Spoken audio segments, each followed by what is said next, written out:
Hi guys, good morning. मेरा नाम साहिल है और मैं 360 क्रॉसफिट जिम पे ट्रेनर हूँ। जिम पे एक बहुत ही फ्रीक्वेंटली क्वेश्चन पूछा जाता है, जो जिम आते हैं वर्कआउट करने, जिनको वेट लॉस करना होता है, वेट गेन करना होता है, तो वो 1-2 महीना वर्कआउट करेंगे और पूछते हैं कि सर मैं 1 महीने से वर्कआउट कर रहा हूँ, मेरा वेट लॉस नहीं हो रहा, मेरा वेट गेन नहीं हो रहा है। तो ये एक्चुअल में ये चीज़ है क्या? तो चलिए मैं आपको मिलवाता हूँ एक शख्स है जो आपको इसके बारे में बहुत अच्छे से बता पाएंगे। This is Arpit here. और साहिल ने बहुत ही अच्छा क्वेश्चन पूछा है। This is one of the most frequently asked question कि मैं महीने भर से 2 महीने से 3 महीने से जिम आ रहा हूँ और मेरे बॉडी में कोई भी चेंजेस नहीं है, ना ही मैं वज़न कम कर पा रहा हूँ, ना ही मैं वज़न गेन कर पा रहा हूँ। सो फर्स्ट ऑफ ऑल देखिए, हम पहले वेट गेन की बात करते हैं। जब कभी कोई बोलता है कि मैं वेट गेन करना चाहता हूँ और वेट गेन करने के लिए जिम आया हूँ, तो कभी भी वो weight as an fat gain करने के लिए नहीं आया। जब वेट की बात करते हैं तो उसमें मसल होता है, फैट होता है, वाटर वेट होता है, ऑफकोर्स आपका बोन का भी वेट होता है। जब बॉडी वेट की बात करते हैं तो बोन मास आप गेन कर नहीं सकते हैं, ठीक है। वाटर वेट आपका फ्लक्चुएट होता है, आपके खाने पे, एक्टिविटी पे डिपेंड करता है वो।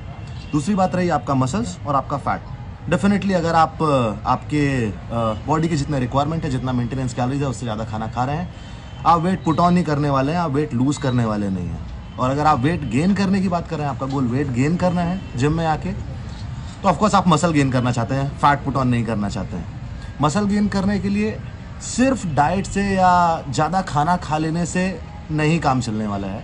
मसल गेन करने के लिए आपको मसल्स स्टिमुलेट करने पड़ते हैं। आपके मसल स्टिमुलेट आप कहीं भी कर सकते हैं, घर पे कर सकते हैं, जिम में कर सकते हैं।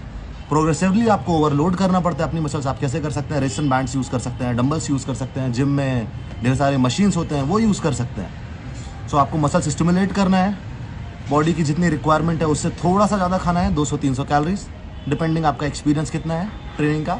तीसरी चीज़ ये कि आपको जितना प्रोटीन रिक्वायरमेंट होता है आपके बॉडी का, वो कंप्लीट करना है। To be on safer side, या फिर एक सिंपलीफाइड तरीके से समझ लीजिए कि आपके पर केजी आपको कम से कम 2 ग्राम आपका प्रोटीन इंटेक रखना है, ठीक है। सो अगर आप मसल गेन करना चाहते हैं और आप सोच रहे हैं कि 2 महीने से 3 महीने से मैं वर्कआउट कर रहा हूँ और मेरा मसल गेन या वेट गेन नहीं हो रहा है, आपको पता है कि आप क्या गलत कर रहे हैं। आप जितना खाना आपको खाना है, खाना उतना नहीं खा रहे हैं, उतनी आपका कैलोरी इंटेक नहीं है।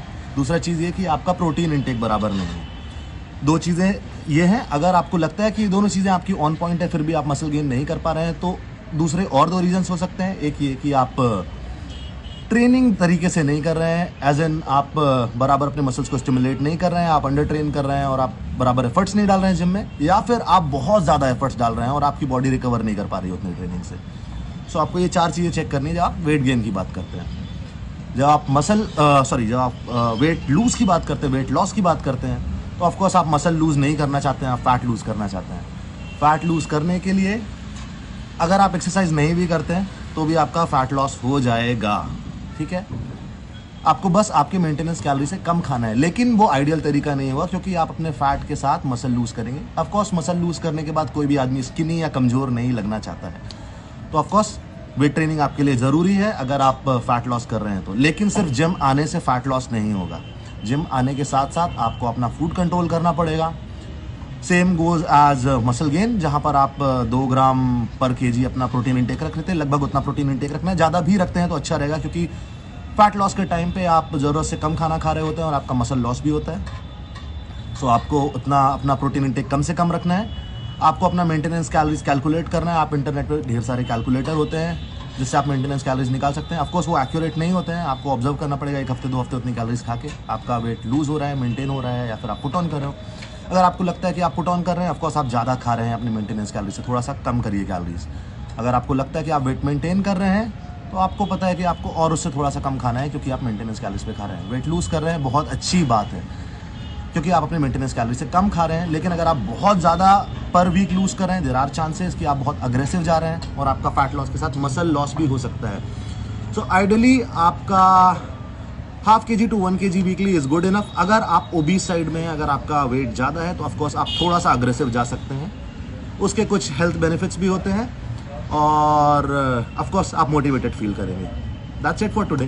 तो मतलब जो लोगों का मिथ था कि सिर्फ जिम आने से ही वेट लॉस होता है और सिर्फ जिम जाने से ही मैं वेट गेन कर सकता हूँ, तो जिम के अलावा भी हम ऑफकोर्स देखिए, जिम एक आपके हिस्से का, मतलब आपके जीवन के हिस्से का छोटा सा पार्ट है। आप 24 घंटे में से 1 घंटे 1.5 घंटे वहाँ पे देते हैं, लेकिन बाकी के आप टाइम पर क्या करते हैं वो भी मैटर करता है, inside the gym outside the gym. तो आपका परफॉर्मेंस, आपका body transformation is dependent on आप दिन भर में क्या खाते हैं, कितने घंटे सोते हैं, आपका स्ट्रेस लेवल कैसा है, आपका वाटर इनटेक कितना है, ये सारी चीज़ें आपको ध्यान रखनी तो है। मतलब सिर्फ जिम आने से ही वेट लॉस और वेट गेन नहीं होता, ये आई होप कि इनका हमारे व्यूअर्स का मिथ रिजॉल्व हो गया होगा कि सिर्फ जिम जाने से हमारा वेट नहीं बढ़ रहा, सिर्फ जिम जाने से हमारा वेट लॉस नहीं हो रहा है, बाकी चीज़ें भी करनी पड़ती है।